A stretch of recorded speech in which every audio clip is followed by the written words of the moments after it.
Today here we have a beautiful story from the Gospel of Luke chapter 7. The first story that we're having is the story of the centurion and his slave. So let's read it. After Jesus had ended all his sayings in the hearing of the people, he entered Capernaum. Now a centurion had a slave who was very dear to him, who was sick and at the point of death. When he heard of Jesus, he sent to him elders of the Jews, asking him to come and heal his slave. And when they came to Jesus, they besought him earnestly, saying, He is worthy to have you do this for him, for he loves our nation, and he built us our synagogue. And Jesus went with them.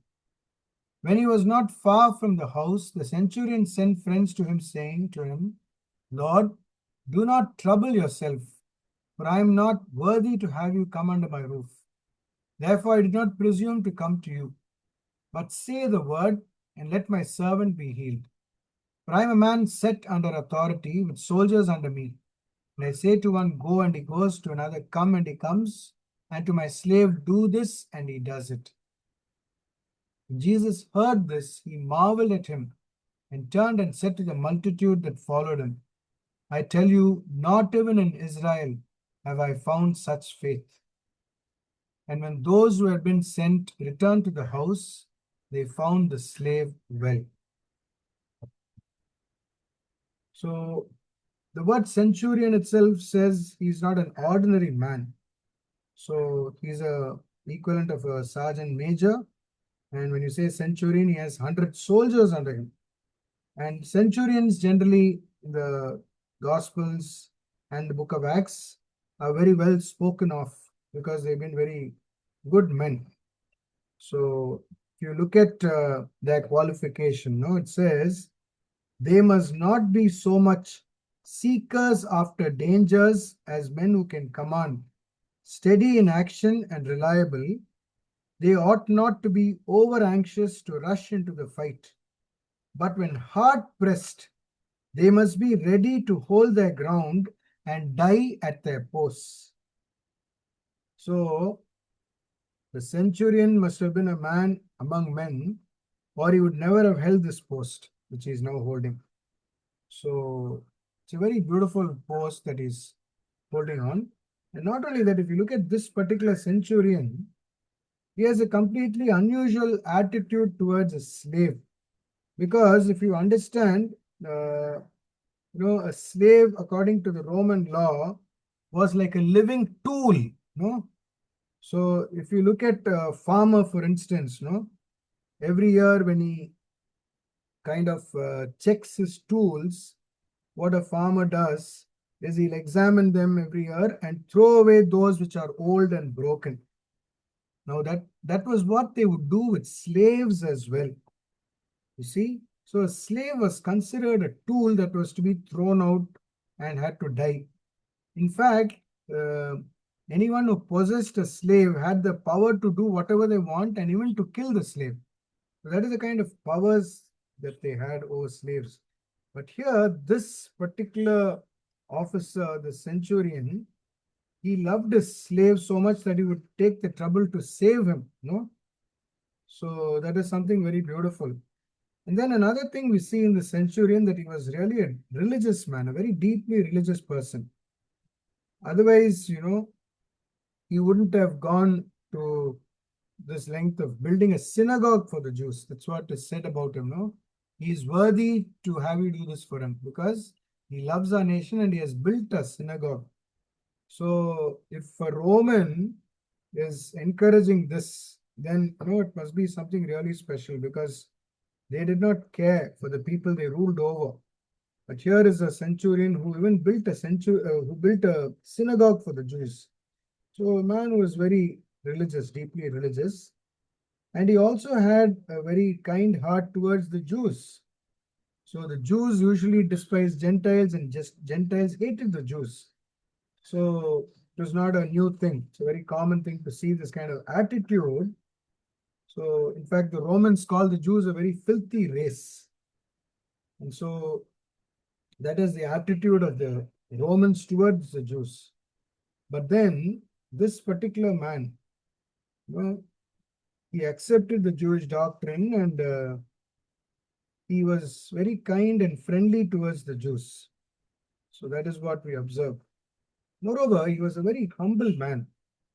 See, according to the law, a Jew was forbidden to enter the house of a Gentile. You know that even in the Acts of the Apostles, when Peter goes to the house of Cornelius, he's going there only because he saw that vision. Otherwise, he would dare not enter a Gentile's house. So Jews would never go to the house of a Gentile. And so this man knew that Jesus himself would not come to his house.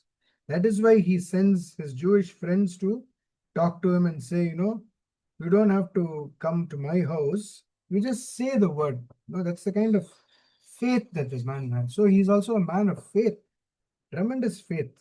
So he knew that here was a man who had the power to heal his slave. So he had probably an experience of God already. And so he knows from experience that Jesus is no ordinary person. And therefore, he approaches Jesus with a lot of reverence. And he says, I'm not worthy to have you come to my house because I'm a Gentile. But then I know you are powerful enough to say one word. Just as I am also in authority, I am also yielding a lot of power. Similarly, I know you have tremendous power. And that is why I'm approaching you, I'm coming to you, I'm beseeching you. I just want you to say one word. Just decide to say that word, and I'm sure my servant will be healed. See the kind of faith he has. And Jesus really marvels at his faith. See, that is something God always expects of us. You remember Jesus in another place, he says, will the Son of Man find faith when he comes on earth? When he is giving us that parable about the widow who relentlessly kept fighting till justice was done to her. No, at the end of that parable, he says, "But will the Son of Man find faith on earth when he comes?" So God is always looking for our faith. The reason why miracles do not happen is because there is no faith.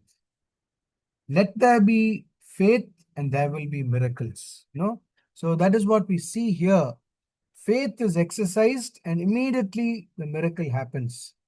When these men who come to talk to Jesus, when these Jews, they return to the house, they find the slave well. See? So the man himself was so sure that if Jesus just pronounced that word, it's enough. His servant will be healed. And we see faith in action. So Jesus really rewards their faith and he heals the servant from a distant place. So Jesus doesn't have to go somewhere to heal.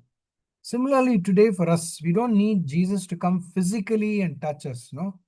We just need to ask. We just need to pray. Jesus says, when you pray, you believe. And when you believe, it will be done to you. Faith can move mountains. Faith can do the impossible. And God is a God of the impossible. So, we have to turn to God, especially when we think something cannot be solved. When you see a case which is impossible, when you see a situation where a person is incurable, these are instances where we can really turn to the Lord in deep faith and ask for his healing, for his assistance, for his mercy. And we can be sure that God will answer our prayer. There is no such thing as unanswered prayer.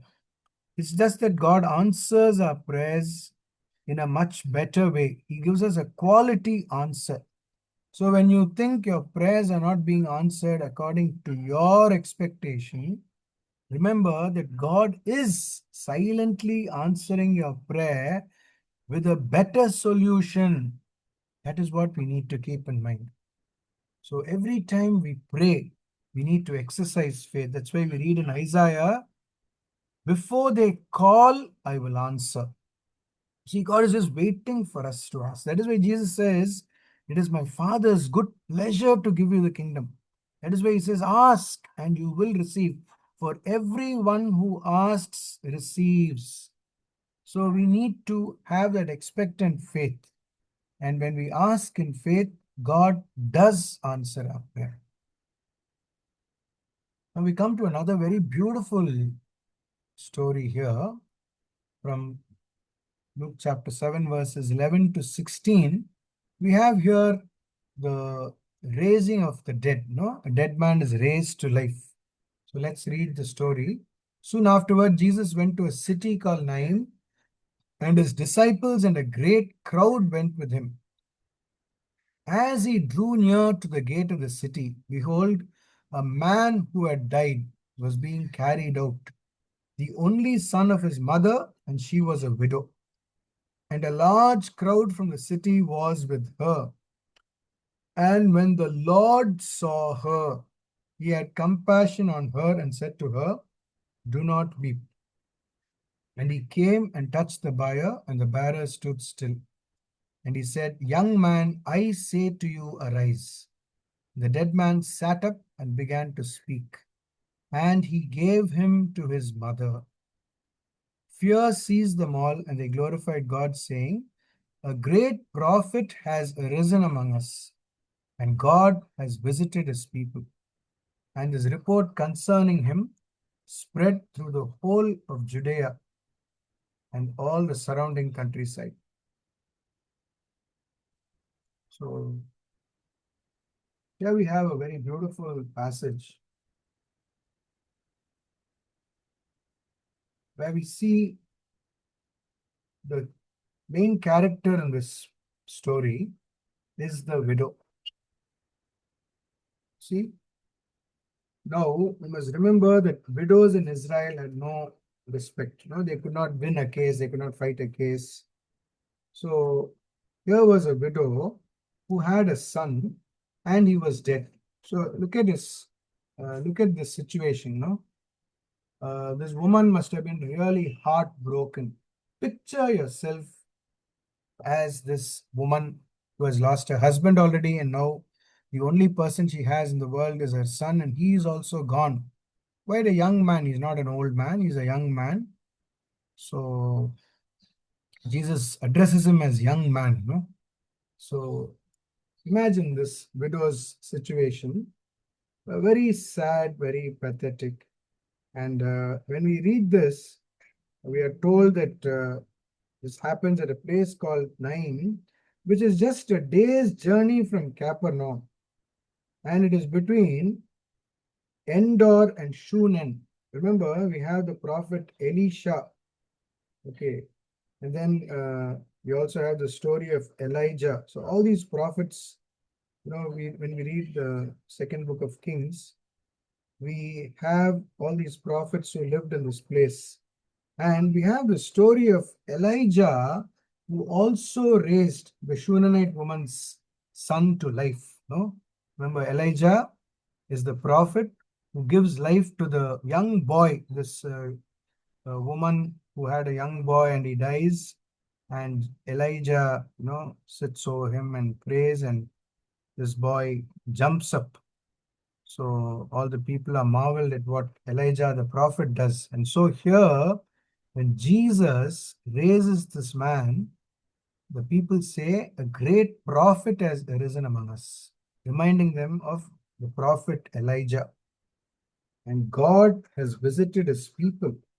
That is again a very important passage because it says, God has come very close to us. See, God is now very close to us. So God has visited his people. So what is the whole story telling us? We have here the tremendous compassion of Jesus.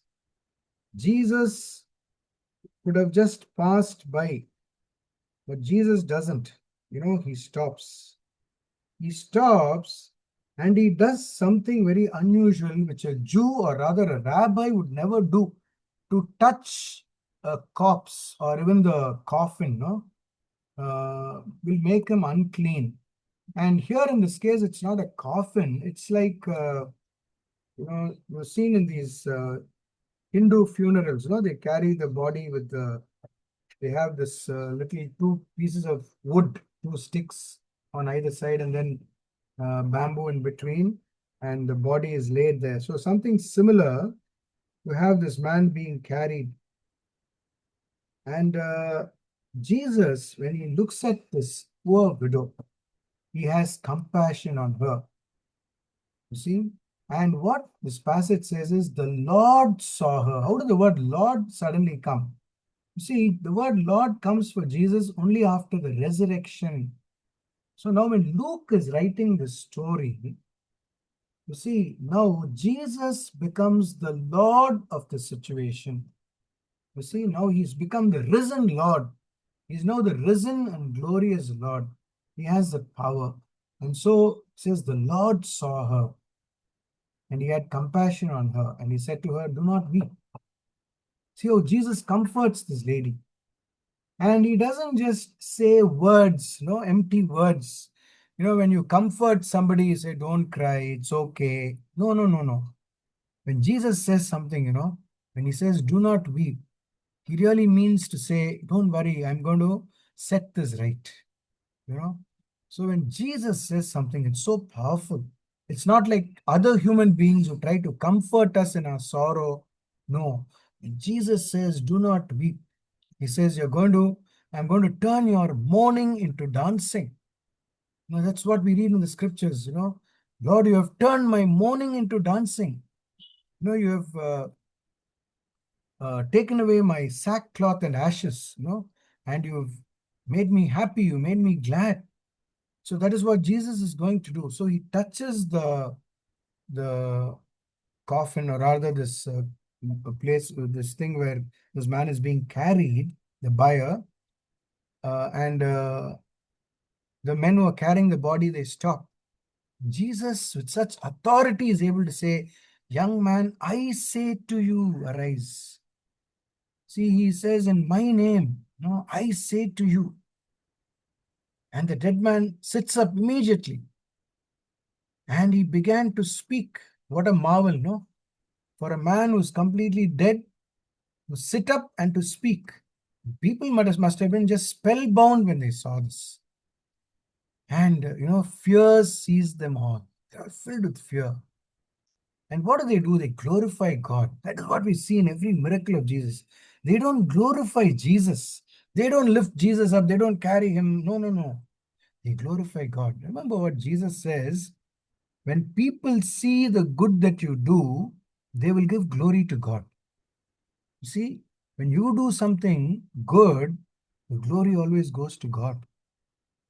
When you take glory to yourself, then it becomes a very dangerous thing. Jesus says, remember, you have already received your reward. So whenever we do something good, we should always make sure that the glory goes to God, not to us. Not to us, but to God. Because He is the source of life. He is the one who is powerful. Because without Him, we can do nothing. We are nothing without the Lord. And so they all glorify God. The moment Jesus touches him, the man wakes up.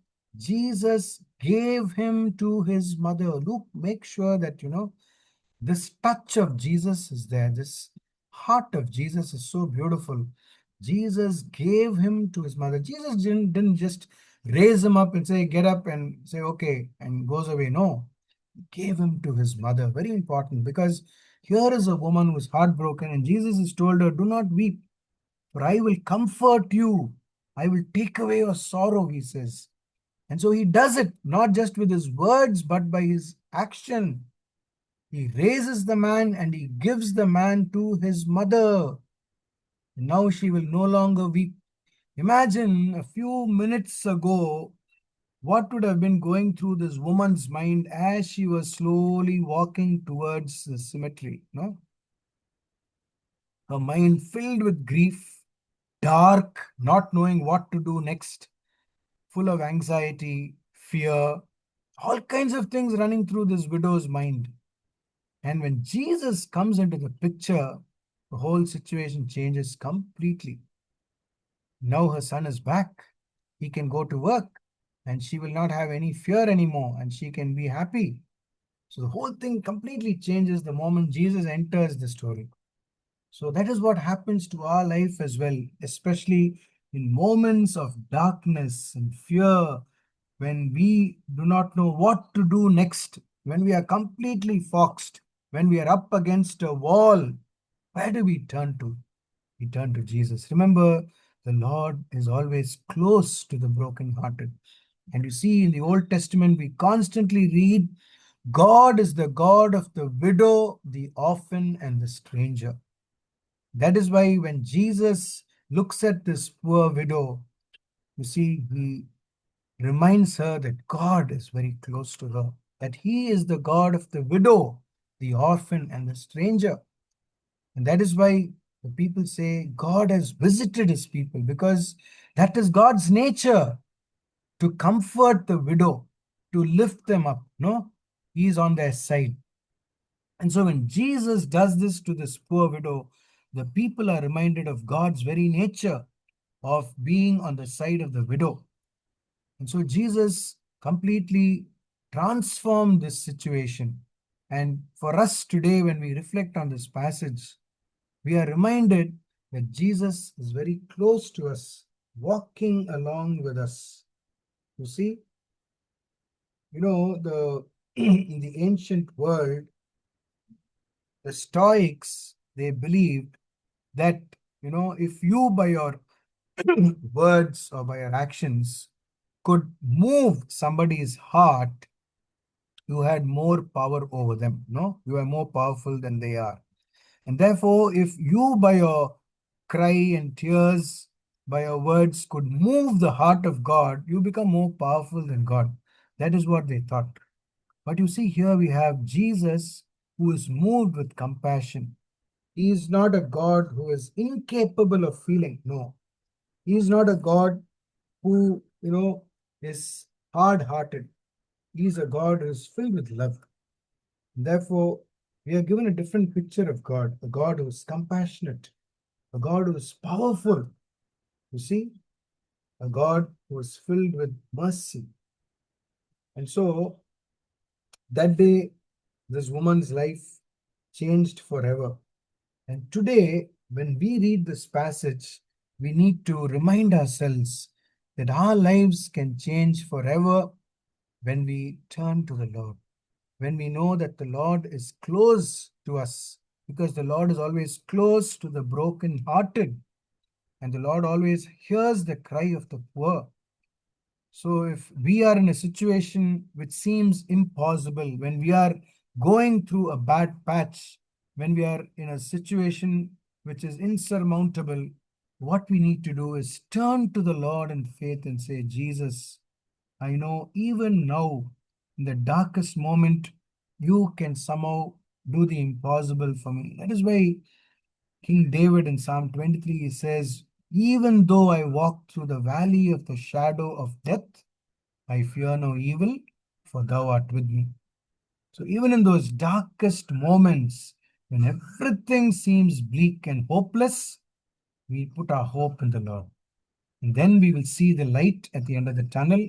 And we will experience God's power. This should be our faith. These two stories that we read today should not just remain stories for us, but rather lessons for life where we grow in faith, grow in this hope that the Lord is always on our side and that He will always come to our need, and He loves us more than we can ever imagine, and He will answer every cry of the human heart.